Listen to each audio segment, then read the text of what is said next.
बिस्मिल्लाहिर्रहमानिर्रहीम। अस्सलाम वालेकुम। माय नेम इज़ डॉक्टर सबा सईद। आज बच्चों जो हम टॉपिक डिस्कस करेंगे दैट इज़ कार्बोहाइड्रेट्स। कल हम लोगों ने डिस्कस किया था रेजेंस। रेजेंस में आप लोगों की कुछ कन्फ्यूजन थी कि यूजेस एट्सेट्रा के हिसाब से बच्चे, तो वो आप लोगों को जो नोट्स प्रोवाइड किए हुए हैं उनमें सारे यूजेस जो आपसे रिलेटेड हैं या आपको जानना ज़रूरी है वो सारे उसमें मेंशन हुए हैं। तो काइंडली आप उनको मेमोराइज़ कर लें। That would be enough to suffice the purpose. वो आपकी एग्जामिनेशन पॉइंट ऑफ व्यू से इम्पॉर्टेंट भी हैं और वो काफ़ी भी हैं। बाकी ये है कि जो उर्दू नाम है उनके या जो लोकल नेम्स हैं ड्रग्स के, वो मैंने कुछ दिखे भी थे, कुछ मैंने वैसे ओरली वर्बली आप लोगों को बता दिए थे, तो वो आप लोग अपने नोट्स में जॉट डाउन कर लें। और बिल्कुल आप लोगों ने, कुछ बच्चों की ये भी सवाल था कि ये जो हमने पढ़ा है क्या हमने ये रजिस्टर पे नोट डाउन करना है। बच्चे बिल्कुल आपने नोट डाउन करना है। हम क्लास में भी जो पढ़ते हैं वो आप लोगों के लिए होता है कि आप लोगों ने उसको रजिस्टर पे लिखना है। उसका एक मकसद ये भी होता है कि आपकी प्रैक्टिस हो जाएगी। तो ये आप लोगों के बच्चे इंटरनल असेसमेंट मैंने करनी ही इन्हीं चीज़ों पर है। एक वो जो हम एक्टिविटी करते हैं चार्ट्स पे, पेजेस जो आप लोग अपनी फाइल्स में लगाते हैं हर चैप्टर के, एक वो कंप्लीट होनी चाहिए। और दूसरा ये जो लेक्चर हम डिलीवर करते हैं, ऑनलाइन डिलीवर कर रहे हैं दीज डेज, ये आपके रजिस्टर पे जॉटेड होने चाहिए। तो ये आपने सारे जितना हम पढ़ रहे हैं, जितना कवर करके अपने नोट्स सामने रखें और उसको लिखें। आपकी रिटन प्रैक्टिस होना बहुत ज़रूरी है। आज हम देखते हैं बच्चे कार्बोहाइड्रेट्स। कार्बोहाइड्रेट्स होते क्या हैं, इनका ह्यूमन बॉडी में क्या फंक्शन होता है, ये किन किन चीज़ों में पाए जाते हैं, इनका स्ट्रक्चर कैसा होता है, आज हम इसका बेसिक इंट्रोडक्शन देखेंगे। तो carbohydrates are the most abundant organic constituents of plants. They serve as the major source of chemical energy for living organisms. क्योंकि इसमें शुगर होता है और स्टार्च होता है जो सर्वाइवल के लिए बड़ा इंपॉर्टेंट है बच्चे। इसके बगैर ह्यूमन बॉडी को एनर्जी नहीं मिलती। तो कार्बोहाइड्रेट्स क्या हैं? They are rich source of energy as well as an important constituent of supporting tissues. अब सेलुलोज जो है, इसका स्ट्रक्चर जिस तरह ह्यूमन बॉडी को बच्चे स्केलेटन सपोर्ट करता है ना, ह्यूमन बॉडी की सपोर्ट स्केलेटन होती है, इसी तरह इम्पॉर्टेंट कॉन्स्टिट्यूएंट सपोर्टिंग टिश्यूज का है सेलुलोज। और सेलुलोज क्या है? Cellulose is a carbohydrate. Carbohydrates are usually defined as polyhydroxy aldehydes and ketones or substances that hydrolyze to yield polyhydroxy aldehydes and ketones. ये बच्चे एल्डिहाइड्स और कीटोन्स हैं हमारे पास। एल्डिहाइड्स क्या होते हैं? जिसमें एल्डिहाइड ग्रुप होता है दैट इज़ RC+OH। ये हम लोग एक्सट्रैक्शन वाले चैप्टर में आई गेस ये फंक्शनल ग्रुप सारे पढ़ चुके हैं, तो वो आप अपने टैली कर लें फंक्शनल ग्रुप्स यहाँ पे कि एल्डिहाइड फंक्शनल ग्रुप कौन सा होता है और कीटोन फंक्शनल ग्रुप कौन सा होता है। ये आपकी इस असाइनमेंट का क्वेश्चन भी है जो आपने अपने रजिस्टर पे इसका आंसर करना है कि एल्डिहाइड फंक्शनल ग्रुप कौन सा होता है और कीटोन फंक्शनल ग्रुप कौन सा होता है। तो वो कार्बोहाइड्रेट्स जिसमें एल्डिहाइड फंक्शनल ग्रुप होगा those will be called aldehydes, polyhydroxy aldehydes, and जिनमें कीटोन फंक्शनल ग्रुप होगा उनको हम क्या कहेंगे? Polyhydroxy ketones. Simple carbohydrates are known as sugars और सेकेराइड्स। सेकेराइड्स जो है वो एक लतीनी ज़बान का लफ्ज़ है जिसका मतलब भी क्या है? शुगर है, मीठा है। And the ending of the name of most sugar is ओज। जैसे सुक्रोज हो गया, फ्रुक्टोज हो गया, लेक्टोज हो गया, ग्लेक्टोज हो गया, तो ये एंड किस पे हो रहा है? OSE पे। तो बच्चे एक शॉर्ट सी वीडियो है, मैं आपसे ये शेयर करती हूँ, आप देखें इसको। इसमें बेसिक इंट्रोडक्शन ही है कि कैसा स्ट्रक्चर होता है कार्बोहाइड्रेट्स का। रिंग स्ट्रक्चर होता है।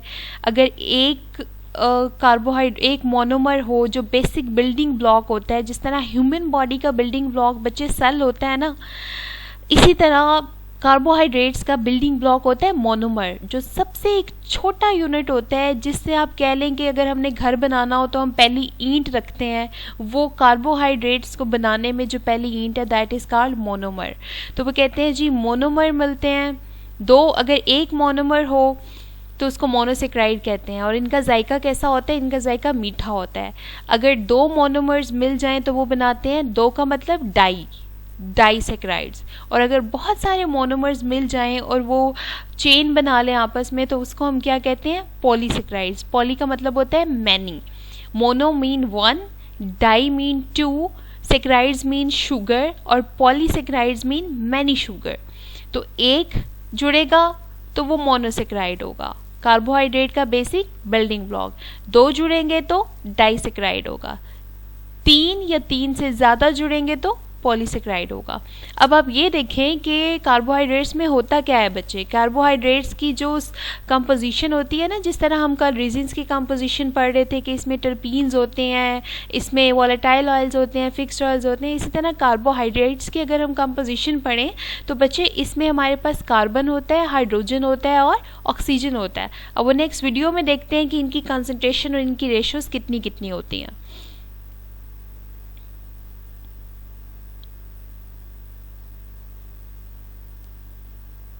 जी ये देखें कार्बोहाइड्रेट्स की कंपोजिशन में क्या है, कार्बन है, हाइड्रोजन है और ऑक्सीजन है। कितने कितनी रेशो में, 1:2:1, ये इसकी रेशो है। इतने इतनी आप कह लें कि क्वांटिटी में ये चीज़ें, तीन चीज़ें होंगी तो वो एक कंप्लीट कार्बोहाइड्रेट का यूनिट बनेगा। मोनोसेक्राइड, ये देखें आपको एक नज़र आ रहा होगा मोनोसेक्राइड में। उसके अलावा डाइसेक्राइड है तो डाइसेक्राइड में 2 होंगे, पॉलीसेक्राइड है तो पॉलीसेक्राइड में 3 होंगे।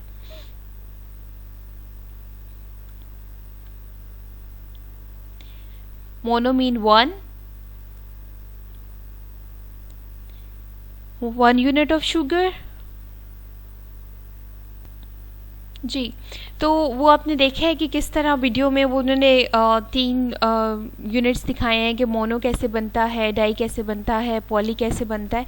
इसका बच्चे स्ट्रक्चर जो है वो आप अपने नोट्स में देखिएगा कि इसका स्ट्रक्चर कैसे होता है। इसके 6 कॉर्नर्स होते हैं और उसके बाद हम ये देखते हैं कि इसकी अकरेंस कहाँ कहाँ पाया जाता है। Cellulose is present in wood, cotton and paper. कभी किसी ने रुई देखी हो, that is all cellulose, that is 99% cellulose. उसके बाद starch is present in cereals and root tubers. Root tubers क्या होती हैं, ये जो शकरकंदी हो गया या और भी जितने ट्यूबुलर्स हमारे पास ये फ्रूट्स होते हैं या वेजिटेबल्स होती हैं उसमें स्टार्च पाई जाती है। सक्रोज बच्चे केन शुगर जो प्रेजेंट होती है शुगर केन गन्ने में। Lactose present in milk. अब लैक्टोज जो है बच्चे समटाइम्स जो न्यूली बॉर्न बेबीज़ होते हैं, जो इन्फेंट्स होते हैं, उनको दूध से एलर्जी होती है। क्यों? क्योंकि दूध में ये स्पेसिफिक किस्म की हमारे पास कार्बोहाइड्रेट्स होते हैं, दैट्स कॉल्ड लैक्टोज, जिसकी उनमें इनटॉलरेंस होती है। उनका स्टमक इसको टॉलरेट नहीं कर सकता, तो लैक्टोज से एक जो एसोसिएटेड है वो लैक्टोज इंटॉलरेंस है इन इन्फेंट्स। उसके बाद glucose present in grapes, figs and dates, तो ये फ्रूट्स में प्रेजेंट होती है glucose mainly.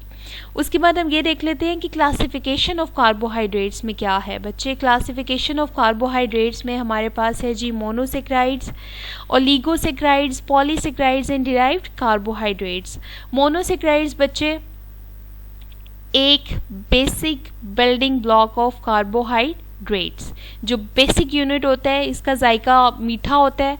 They can not be hydrolyse to simple unit. आप ये बताएंगे क्या सेल को, जो ह्यूमन बॉडी का बिल्डिंग ब्लॉक है, क्या उसको हम फर्दर किसी छोटे चीज़ में डिवाइड कर सकते हैं? नहीं कर सकते। Similar is the case with monosaccharides, क्योंकि ये सबसे छोटे यूनिट कार्बोहाइड्रेट्स के हैं ही मोनोसेक्राइड्स। उसके अलावा they are soluble in water, ये पानी में हल हो जाते हैं। All monosaccharides are reducing sugars because they have free aldehyde group.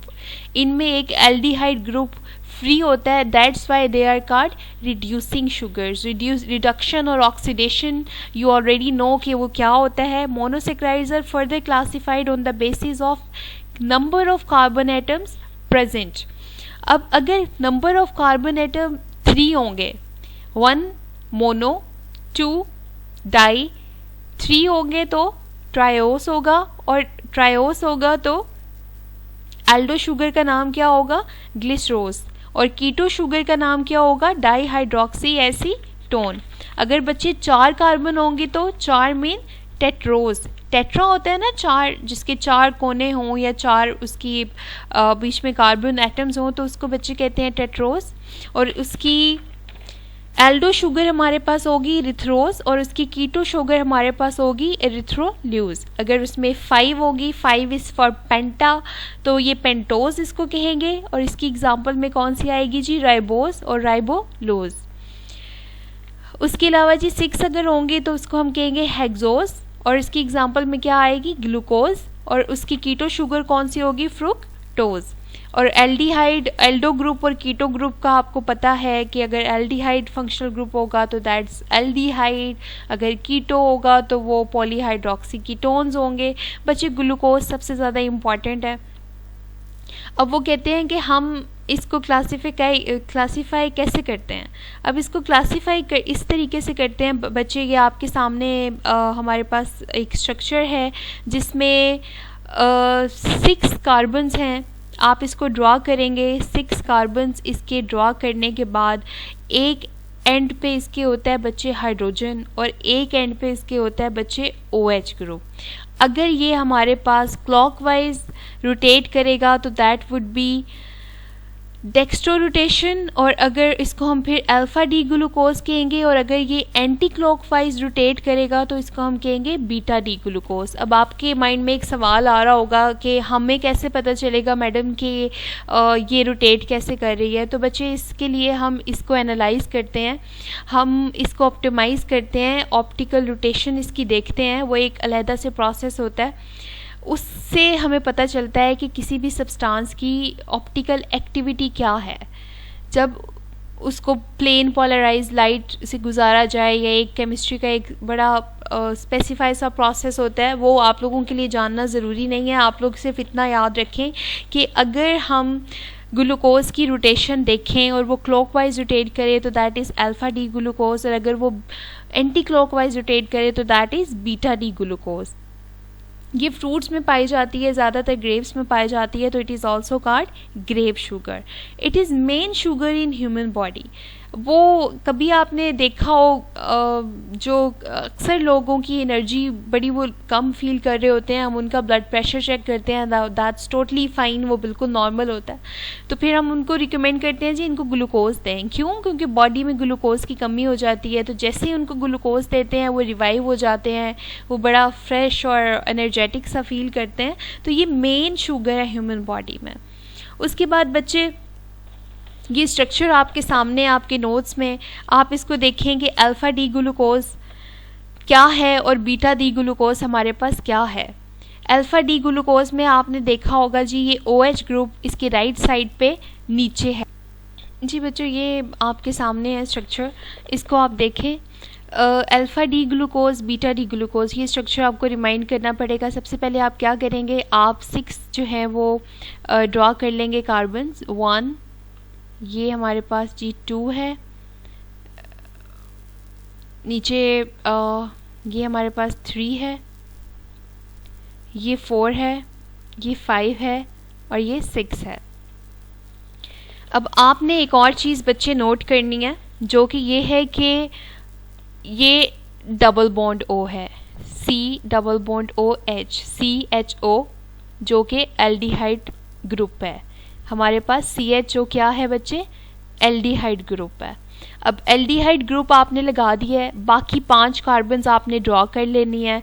1 2 3 4 5 6, तो ये टोटल कितनी हो जाएंगी हमारे पास 6, क्योंकि ग्लूकोज क्या है, glucose is a 6 carbon atom compound. ये इसमें 6 कार्बन एटम्स होते हैं बच्चे। अब आपने क्या करना है, इसकी राइट साइड पे आपने लगाने हैं OH ग्रुप्स, सिवाय कार्बन नंबर 3 के सबकी राइट साइड पे क्या लगेंगे, OH ग्रुप लगेंगे। ये कार्बन नंबर 1 है, ये तो आपने वैसे ही ये एल्डिहाइड बना दिया आपने। उसके अलावा जी कार्बन नंबर 2 है, ये कार्बन नंबर 3 है, 3 पे आपने राइट साइड पे क्या लगाना है, H ग्रुप लगाना है। बाकी सब में आपने क्या लगाना है, OH ग्रुप लगाना है, सिवाय कार्बन नंबर 1 की, क्योंकि ये फंक्शनल कार्बन एटम है। उसके अलावा बच्चे जो अल्फ़ा डी ग्लूकोज है और जो बीटा डी ग्लूकोज है, इसमें आप ये देखें कि इसी आपके चेन स्ट्रक्चर को इन्होंने रिंग स्ट्रक्चर में कर दिया है। ये सीधी एक चेन है और इसको इन्होंने इसका रिंग बना दिया है। यही वाली जो हमारे पास बच्चे कार्बन है, ये इन्होंने यूँ ड्रॉ की है, यहाँ पे ये हमारा ऑक्सीजन आ गया है। अब आप देखें कि अल्फ़ा में और बीटा डी ग्लूकोज में फ़र्क कहाँ पर है। अल्फ़ा डी ग्लूकोज में बच्चे यहाँ पर हाइड्रोजन है और बीटा डी ग्लूकोज में यहाँ पे हाइड्रोक्साइड है। Rest of the functional groups यहाँ पे सेम है हमारे। तो क्या डिफरेंस है मेन अल्फ़ा डी ग्लूकोज में और बीटा डी ग्लूकोज में? इसकी जो कार्बन नंबर 3 है, यहाँ पे भी अगर आप देखें तो कार्बन नंबर 3 पे आपको डिफरेंस नज़र आएगा, और अल्फ़ा डी और बीटा डी में भी अगर आप देखें तो आपको कार्बन नंबर 3 में डिफरेंस नज़र आएगा।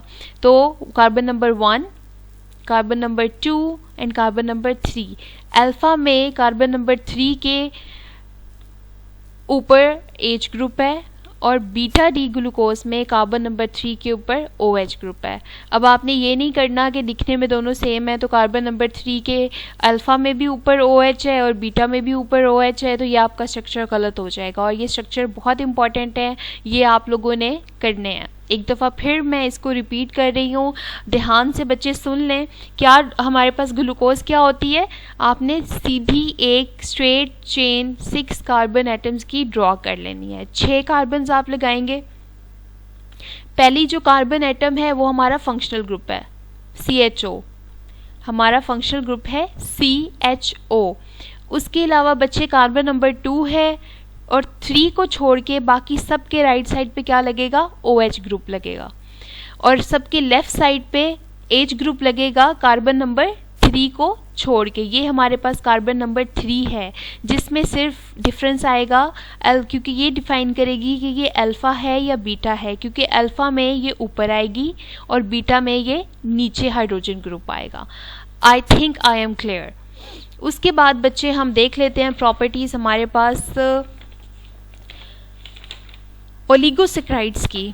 ओलिगोसेक्राइड्स हमारे पास बच्चे ओलिगोसेक्राइड्स लेस स्वीट होते हैं इन टेस्ट दैन मोनोसेक्राइड्स। सबसे ज़्यादा जो स्वीटेस्ट होते हैं वो मोनोसेक्राइड्स होते हैं, उनसे कम जो हैं वो फिर ओलिगोसेक्राइड्स होते हैं। Oligosaccharides and disaccharides are almost same. उसके बाद है जी less soluble in water than monosaccharides. Monosaccharides पानी में ज़्यादा हल होते थे, ओलिगोसेक्राइड्स पानी में कम हल होते हैं।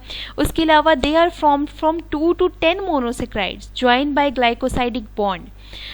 अगर 2 से लेकर 10 तक मोनोसेक्राइड्स आपस में मिल जाएं तो उनको क्या कहते हैं जी? उनको ओलिगोसेक्राइड्स कहते हैं।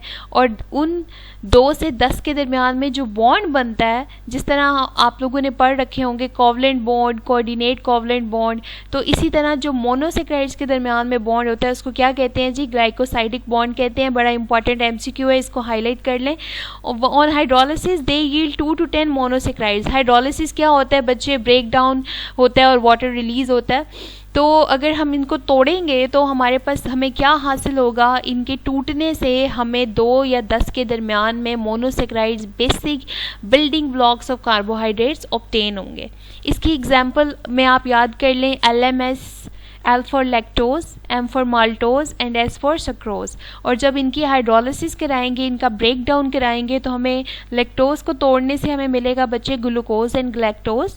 माल्टोज को तोड़ने से हमें मिलेगा जी 2 ग्लूकोज के यूनिट्स मिलेंगे। सक्रोज को तोड़ने से बच्चे हमें मिलेगा ग्लूकोज एंड फ्रुक्टोज। ट्राइसेक्राइड्स क्या होते हैं बच्चे? जो हाइड्रोलिसिस पे 3 मोनोसेक्राइड्स प्रोड्यूस करें, कि अगर उनको तोड़ें तो कितने मोनोसेक्राइड्स बने? 3 मोनोसेक्राइड्स बने। उसके अलावा बच्चे आ जाते हैं polysaccharides. Polysaccharides large number of monosaccharides को अगर हम मिलाएंगे, क्योंकि ये लॉन्ग चेन्स होती हैं, इसमें ये है कि जितनी ज़्यादा मोनोसेक्राइड्स मिलते जाएंगे तो वो एक बहुत ही भारी भरकम सा एक सब्सटेंस बना देंगे और उसको हम क्या कहेंगे जी? पॉलीसेक्राइड्स कहेंगे। ये क्या करते हैं? जो हमने ओलिगोसेक्राइड्स बच्चे पढ़े थे वो 10 तक महदूद थे, वो 10 के अंदर मोनोसेक्राइड्स देते थे हाइड्रोलिसिस पे। लेकिन अगर हम पॉलीसेक्राइड्स को तोड़ेंगे तो ये 10 से ज़्यादा मोनोसेक्राइड यूनिट प्रोड्यूस करेंगे। इनका मोलेकुलर वेट हाई होता है, ये भारी होते हैं। किस वजह से भारी होते हैं? क्योंकि बहुत सारे यूनिट्स आपस में मिलके एक बहुत ही भारी भरकम सा सब्सटेंस बनाते हैं जो कि स्पेरिंगली सोलूबल इन वाटर होता है, मुकम्मल तौर पर पानी में वो हल नहीं होता, उसकी कुछ मिकदार पानी में हल होती है। They form colloidal solution when heated with water. अगर इनको पानी के साथ हल किया जाए तो कोलाइड्स बनाते हैं। कोलाइड्स क्या होता है बच्चे? एक मिल के बहुत सारे सब्सटेंस एक मैस बना देते हैं जिसको कोलाइड कहते हैं, और ये जो है वो पानी में बनता है, तो that's why it's called colloidal solution. They are usually branched and tasteless. अब ये देखेंगे मोनोसेक्राइड्स का क्या टेस्ट था? स्वीटेस्ट था। ओलिगोसेक्राइड्स स्वीटर थे, मतलब कि उससे कंपैरेटिवली कम मीठे थे, और पॉलीसेक्राइड्स क्या है? टेस्टलेस है। तो इनका कंपैरिजन आपने अपने रजिस्टर पे नोट कर लेना है कि क्या डिफरेंस है मोनोसेक्राइड्स में, ओलिगोसेक्राइड्स में और पॉलीसेक्राइड्स में। और इसकी एग्जांपल में बच्चे क्या आता है? सेलुलोज आता है, रुई को कभी पानी में डाल के देखें, वो जो जिस तरह का उसका एक एग्लोमेरेट सा बन जाता है ना, ये ऊपर जो कोलाइडल सोल्यूशन की बात हो रही है, ये वही आप उसको एज एन एग्जांपल ले लें। उसके अलावा बच्चे इसके दो ग्रुप्स हैं, वो इंशाल्लाह फिर हम नेक्स्ट लेक्चर में इसको डिस्कस करेंगे, होमोपॉलीसेक्राइड्स एंड हीट्रोपॉलीसेक्राइड्स। इसकी आज की टास्क आपने यही करना है कि जितना हमने पढ़ा है बच्चे, इसको आप एक तो अपने रजिस्टर पे नोट डाउन कर लें। उसके अलावा आपने क्लियर करना है अपने आप को, ये जो मैंने आपको स्ट्रक्चर समझाया है इसको आपने ड्रा कर लेना है, और इसको स्ट्रक्चर को आपने कम से कम 3 से 4 दफ़ा ड्रा करना है ताकि आपको रिंग फॉर्म में और ब्रांच स्ट्रेट चेन फॉर्म में डिफरेंस पता चल जाए कि 6 कार्बन के एटम्स होते हैं, कार्बन नंबर 3 पे हाइड्रोजन और हाइड्रोक्साइड का डिफरेंस आता है। ये अल्फ़ा डी ग्लूकोज और बीटा डी ग्लूकोज, इनका नाम क्यों दिया गया है? क्योंकि ये इनकी रोटेशन है। जो क्लॉकवाइज रोटेट करती है that is alpha D glucose, जो एंटी क्लॉकवाइज रोटेट करती है वो बीटा डी ग्लूकोज है। वो ये इनके नाम है, इनकी रोटेशन है, इनका एक स्पेसिफिक प्रोसेस होता है। प्लेन पोलराइज्ड लाइट से हम इसको आइडेंटिफाई करते हैं। उसके अलावा बच्चे आपने डिफ्रेंशिएट कर लेना है इनको on the basis of their building blocks, कि जब हम इनकी एग्जांपल्स क्या क्या हैं, अगर हम इनकी हाइड्रोलिसिस कराएं तो हमारे पास कौन कौन से सब्सटेंस ऑब्टेन होते हैं। तो I guess I am clear about it, और इसको बच्चे करें इंशाल्लाह।